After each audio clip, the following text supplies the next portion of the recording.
tarde, moçadinha do curso Protágoras. Estamos juntos mais uma vez para a nossa aulinha virtual, tá? Todo mundo na sua casinha. Espero encontrar todos vocês muito bem, tá?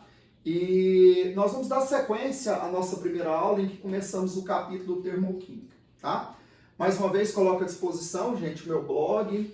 Se você quiser acessar as aulas através dele, tá lá no Avisos por Escola, tem um espaço destinado ao Protágoras. Gente, como a gente sempre faz, aquela revisãozinha da nossa última aula, né? Termoquímica se predispõe a estudar a troca de energia na forma de calor. Nós vimos que existem reações endo, reações exo, as várias maneiras de caracterizar cada uma dessas reações. E vimos que a entalpia, ela vai depender da temperatura, da pressão, do estado físico, do estado alotrópico e, obviamente, da quantidade de matéria envolvida dentro do processo, ok? Bom, nossa aulinha hoje começa a gente criando uma entalpia igual a zero, né? Tudo que a gente vai mensurar, a gente precisa ter aquela referência a partir da qual você vai conseguir fazer a medição de uma determinada grandeza. Por exemplo, quero mensurar a minha altura, usei focando aqui meu chinelo bacana, eu teria que tomar o solo como minha referência, como meu zero, tá? Observe, quem vai apresentar entalpia zero?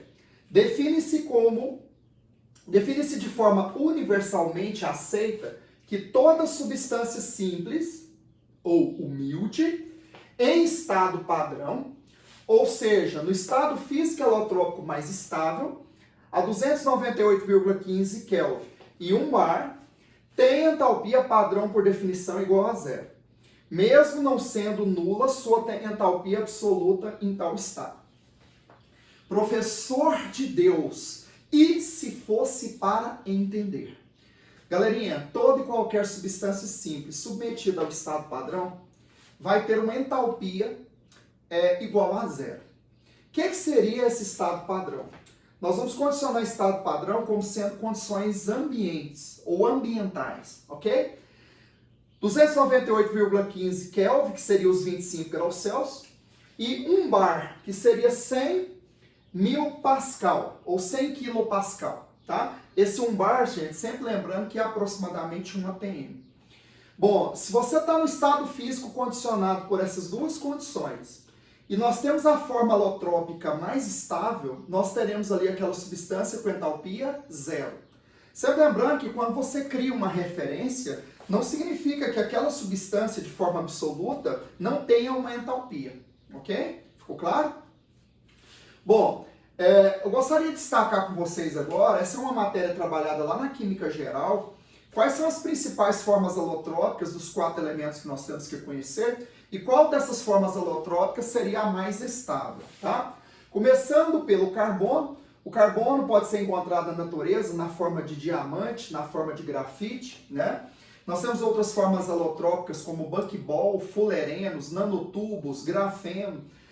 Vamos dar destaque para essas duas formas alotrópicas que são naturais, tá? Bom, qual delas seria a mais abundante na natureza? O grafite. Ser mais abundante significa o quê? Ter uma energia menor para sua existência. Portanto, ser mais o quê? Estável. Se eu colocasse, então, numa curva de entalpia, né, o grafite e o grafite estaria abaixo, o diamante mais acima, né? Então eu poderia dizer que o grafite tem entalpia zero na condição padrão, portanto é a forma mais o quê? Estável. Sempre que eu vou converter uma forma alotrópica mais estável para uma menos estável, tem que ser por absorção de energia, ou seja, nós estamos falando de uma transformação o quê? Endotérmica, ok? Bacaninha, gente? Legal? Então ótimo. A próxima forma alotrópica nós vamos estudar o oxigênio que se manifesta na natureza na forma de O2, na forma de O3, oxigênio e ozônio, né? Qual delas seria a forma alotrópica mais estável? Com certeza o oxigênio, portanto a mais abundante.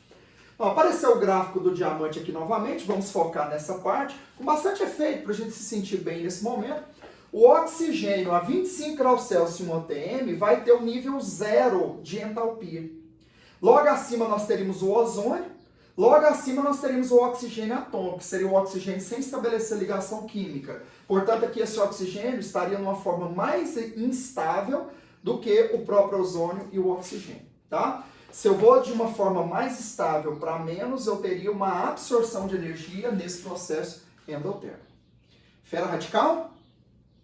Moçadinha, forma alotrópica agora do fósforo. O fósforo que se manifesta em dois formatos, o branco e o vermelho, né?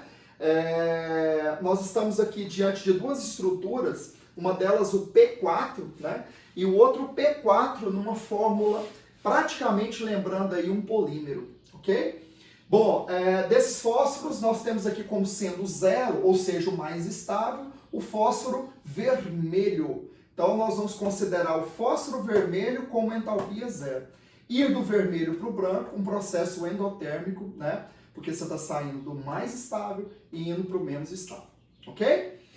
Finalmente, o enxofre, né? O enxofre, gente, voltando aqui, pulou, fósforo. Galerinha, não apareceu na minha tela o enxofre, mostrando aqui que nós estamos diante de uma aula sem montagem, sem efeitos visuais e sem Photoshop.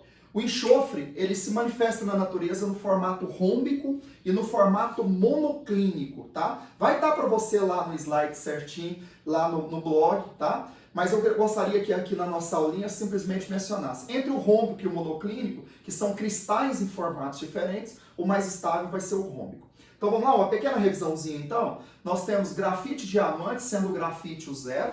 Nós temos o fósforo branco e vermelho sendo o vermelho zero. Temos o enxofre rômbico e o enxofre monoclínico sendo o rômbico zero. E temos o O2 e o O3 sendo o oxigênio, então, a forma mais estável. Ok? Bom, vamos à frente. Voltei um pouquinho aqui, sem estresse. O que seria entalpia padrão de formação? E talvez aqui esteja a parte mais importante desse nosso encontro, tá? Bom, vamos definir primeiro. Entalpia ou calor de formação de uma substância é a variação de entalpia verificada na formação de um molde de substância a partir de substâncias humildes correspondentes com todos no estado padrão. Vamos melhorar essa fala?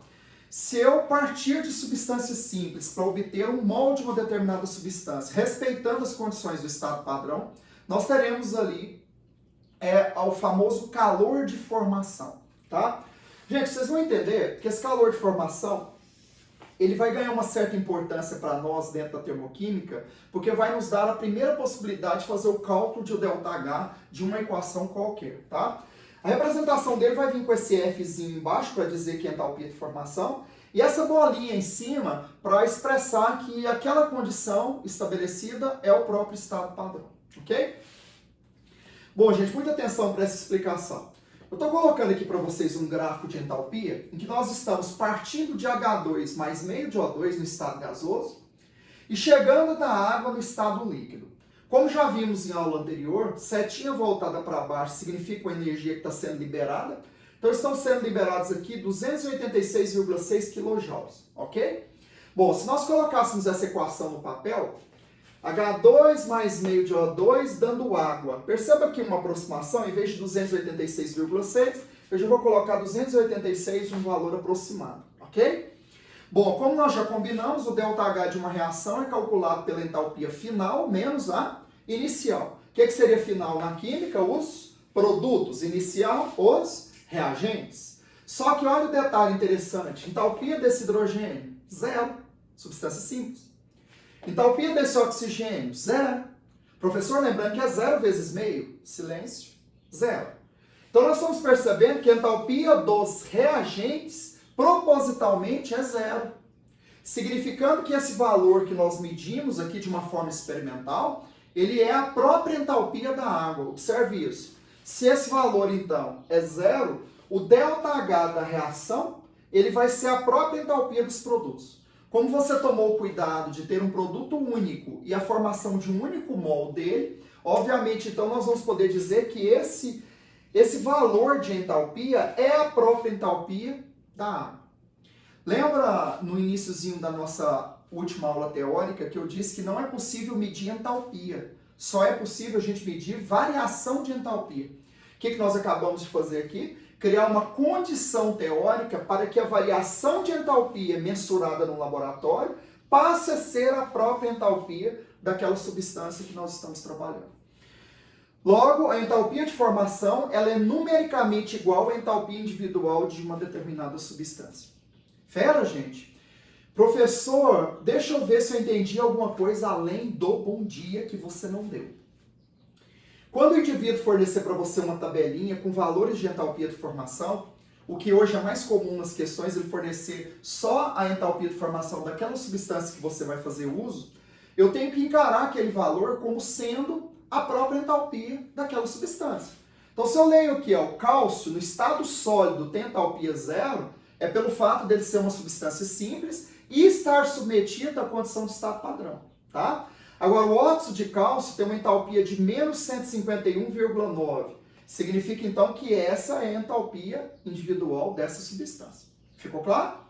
Moçada, aí eu queria colocar aqui algumas coisinhas para vocês. Primeiro que a gente vai precisar muito, na hora ali de escrever equações de formação, de lembrar o estado físico de substâncias simples. Geralmente você tem uma aulinha lá em tabela periódica que o professor cita quais são os estados físicos nas condições ambientes para cada uma das substâncias simples principais formadas por aqueles elementos. Eu queria que você lembrasse que os gasosos da tabela periódica, flúor, oxigênio, nitrogênio, cloro, hidrogênio e os gases nobres. Muita gente hoje muito surpreso, né, em adquirir esse conhecimento, descobrir que gás nobre se manifesta no estado gasoso.